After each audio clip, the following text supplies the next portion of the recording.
Well, let's bring on our first guest, see what he makes of this. He's in the UK, he's starring as Mickey Flynn in Chicago, but who could forget Baywatch, and who could forget Knight Rider, and we're not going to let you. Michael, what are you planning to do? Zachary's apartment's on the 4th floor. We're going to pay him a little surprise visit, pal. Surely you jest.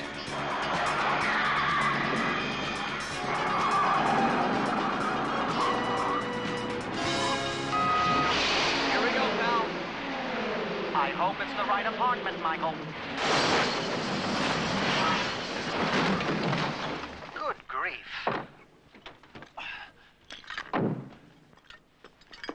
Oh, David Hasselhoff.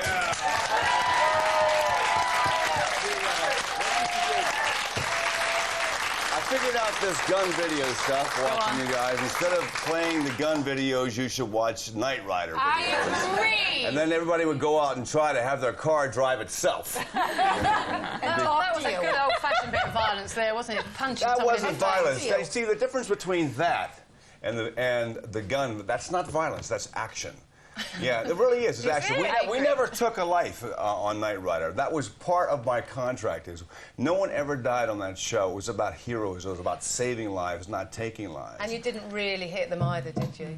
Hit them? No, when you went like that was like a stunt punch. You know, I never hit anybody. It's just like, bam. Just show you I'll show you how to do it. Yeah. No. But no, that's a really good point that you make there, David, because particularly with Knight Rider, you know, it was Action, kind of not violence. morality tale, though, wasn't it? And the goody one at the end of the day. I think you guys should be more concerned about the Page 3 girls over here for influencing the young boys than guns. Really? Oh, my God. Yeah, I was in there reading, The Sun, and opening up and go, oh, my God. I mean, that sends out the wrong message, too, don't you think? It doesn't inspire really violence. Little girls. But it's not violent. It inspires the wrong attitude for men There against speaks women. the father of 2 daughters. Absolutely. I'm with you on that one, I have to say.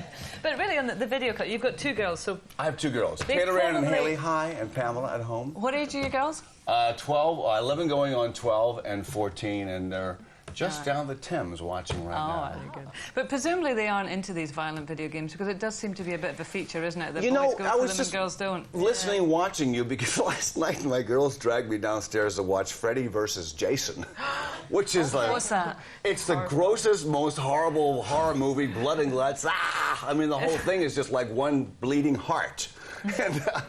And it was kind of enjoyable because it was so out there that it was just complete fantasy, and they wanted me to stay down in the room because I wanted to go to bed because I knew I had to do the show, I got to do Chicago tonight. I said, well, I don't want to watch this, and they wanted me to be in the room because they were scared. It was just fantasy. It was fun, you know. So you wouldn't worry about them watching a horror movie like that at that age? No, you know, it's like Lorna said, it's up to the parents. You know, it's not the game. It's the parents. It's really, you know, take time to spend with your kids. I mean, it's something that we all do. It's like when, you know, the phone rings or the fax, hang on, honey, hang on a second. Forget the hanging on. Talk to the kid. You know, that's much more important than the phone or the fax or the, you know, or the next gig, you know. And that's something I'm still learning. Yeah. Right, kids? Did I read somewhere that there might be a film of Knight Rider? Yeah, we had... Knight Rider is just an amazing thing. Because of Knight Rider, Baywatch grew because they wanted more Knight Riders, and I couldn't give them Knight Rider. We have raised most of the money from German television, plus I think it was here. Yeah. For Baywatch or Knight Rider? Yeah, Baywatch, and because of the success of Knight Rider, they want the Germans and the rest of the world wanted more Knight Riders. So they said, well, I said, I have a new show. They said, well, is there a car in it? And I said, no. Better than that. No. Well, there's women. A red big And it's got airbags. Clothes. And so... they look real good. But now Knight Rider is coming back in such a huge... I mean, cult, there's songs, there's everything. There's little kids on the street following me, going, hello, are you Michael Knight? They're 5 years old. It's on Bravo or some channel. Really, their parents should be in front of them saying, you can't watch that. 5 years of age, dreadful. What? Knight Rider's about heroes, though. That was a good show. And, well, listen, David, yeah. we're going to have a break, but you're staying with us, and we're going to drag you into a controversial issue. So, and already hearing what you say about Page 3... Controversial in London. I know it's going to go. Oh, yeah, believe me. Right, nearly time for a break, as I say. But remember, keep the calls coming in on the worst job that you have ever had. The number to call is 0871 220 7770. Calls are charged at the national rate. As I say, David's staying with us, so no need to get your bikinis in a twist. We'll see you in a swivel. In a swivel? Night at 11, ITV1.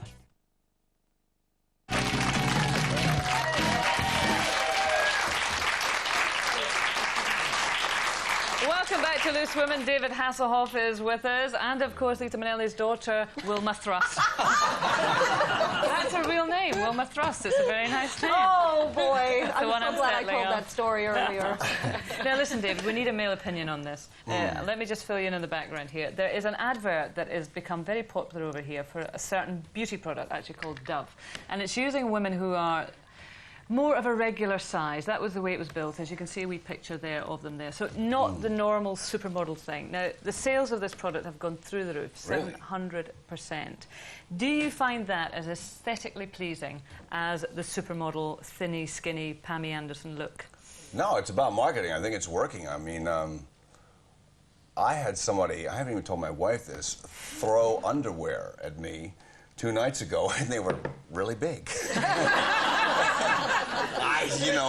I said, well, what is this? And,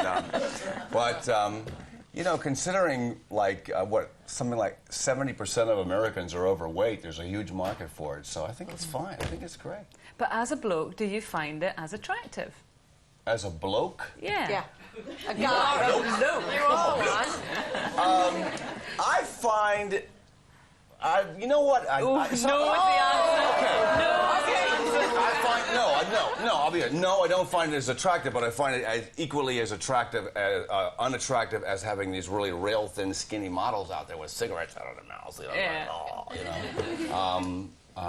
No, it's about marketing. It's about, Would you have ever cast an overweight woman in Baywatch in a red swimsuit? I have. No, but not, I mean real overweight, not Baywatch overweight. We did a show like that. We did a show about that with Shawnee, who befriended a girl, and Shawnee was basically saying, everyone likes me because of my beautiful face and my beautiful body, and nobody loves me for me, and I love you for you, and that was the message about that, and that's what these messages are about. You can still be a person. I'm skinny. This is who I am. I met Lionel Richie once, and Lionel said, Lionel's really thin. He goes, hey, buddy, this is who I am. That's who they are, So that's cool. But did you put the heavyset girl in the red bathing suit? We did. Yeah, we did. And it was all about her coming to terms with who she is as a person. And did she go on a diet and lose it and came back 3 episodes later looking stick thin? Yeah, her name's Pamela Anderson. Let's remind ourselves of Pamela. We've got some Baywatch here. We've got you in your trunks, boy. Oh, let's see it moving. We want to see it jiggling and jangling. Yeah. Come on. It doesn't jiggle.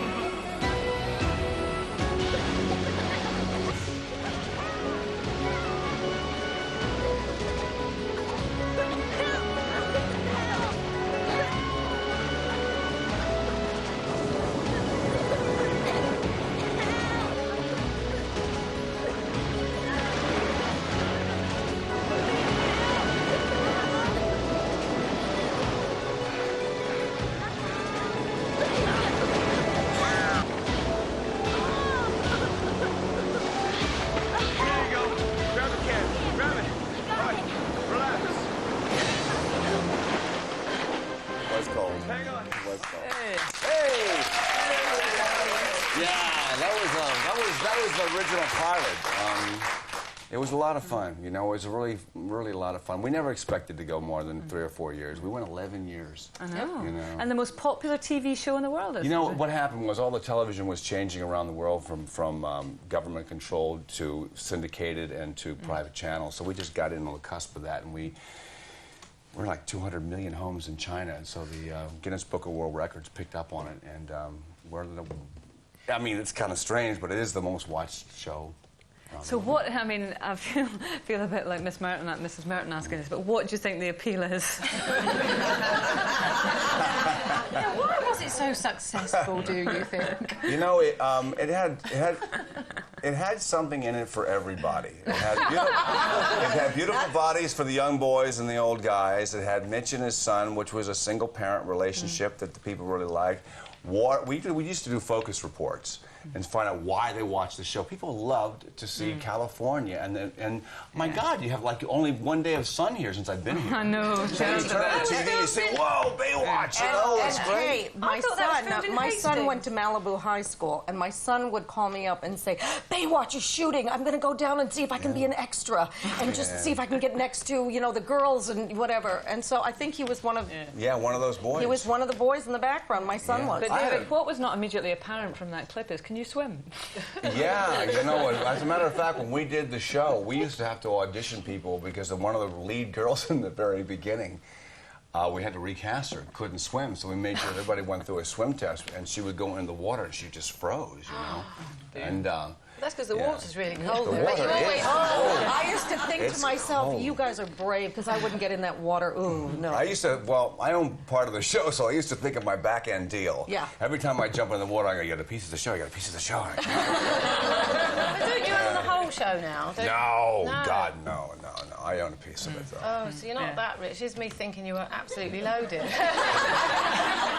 You got to have money to live here, I tell you. Tell me about especially with what they pay in the theater. Yeah, you're doing Chicago at the moment on stage. How's that going? It's going great. It's 2.5 hours of fun now. I only had 2 weeks of rehearsal, but the audiences have been phenomenal, and the houses have been packed. And the show's been around for 8 years, so you never know what's going to happen. But the cast is great. They're a new cast. They're young. They're hungry, and I swear, it's my wife loves the show. She's seen like 10 productions, and this is her favorite. And well, let's move it. We've got a clip because you are in the starring role of Billy Flynn, the lawyer. So let's see it. Give me 2 eyes of blue, softly say, I need you. let me see her standing there, and honest mister, I'm a millionaire. I don't care for any fine attire Vanderbilt might admire. No, not me. All I care about is love. All he cares about is love. Thank you. We should have your audience. You guys are so great. But listen, that's kind of a return to your original love, isn't it? Yeah, I started when the first show I ever did was Peter Pan, and I grew up in the theater, and I wanted to go to Broadway, and I wanted to go to Juilliard, which is a big school in America. Ended up on the West Coast and became a soap star in Young and Restless. Left there to go to New York to do Broadway. Got Knight Rider. After Knight Rider was over, left to go to New York to do Broadway, and I got Baywatch. And finally, I walked off the beach after 11 years on Baywatch and said, I got to go to New York, and I did Jekyll and Hyde on Broadway. And I called my parents and I said, Mom, it took me 40 years to get here, and it's worth every second. Really? And yeah, and that's what it's about. How's it being on the West End? It's fantastic. It's actually, the people here I find are it's a weird thing in New York. It's a real cutthroat thing, and they've been doing it for a long time. I find the kids here young and fresh, and it's like doing Baywatch again. It's an ensemble, you know. And it's not just about me. It's about everybody. Everybody gets a chance. David, can we just start looking at your body language? Everything. Also, because we're both doing. We're all both doing shows at the same time. Yeah, right across the street. Right, we're across the street from each other. But the thing that I found, did you get the warning? Like I got the warning about the British audiences or the London audiences being reserved. Yeah. And they're not. No. No, I mean it's extraordinary because we get all these warnings. Oh, they're very reserved, and they probably won't. They won't stand up. They won't stand out. They won't throw big knickers at you. I know. No, they're throwing knickers. Snickers or knickers. I don't know what you call them. Big knickers. What about the critics? How are you getting on with the critics? You know what? That's why they're called critics, because they want to say something bad. I actually got a nice review, but she said it was all the ladies from Essex. All the secretarial staff from Essex came, and they said it was nice. But the show's good, and the audit. The review for me is the applause that night. Absolutely. And when I walk out there and I see everyone cheer, I go, yeah. And all I can do is what Sammy Davis told me to do a long time ago, is give 120%, and nobody can fault you for that. Right. Well, listen, David, they're going to cheer for you here in a minute, but first of all, can I have my knickers back? David Hasselhoff, everyone!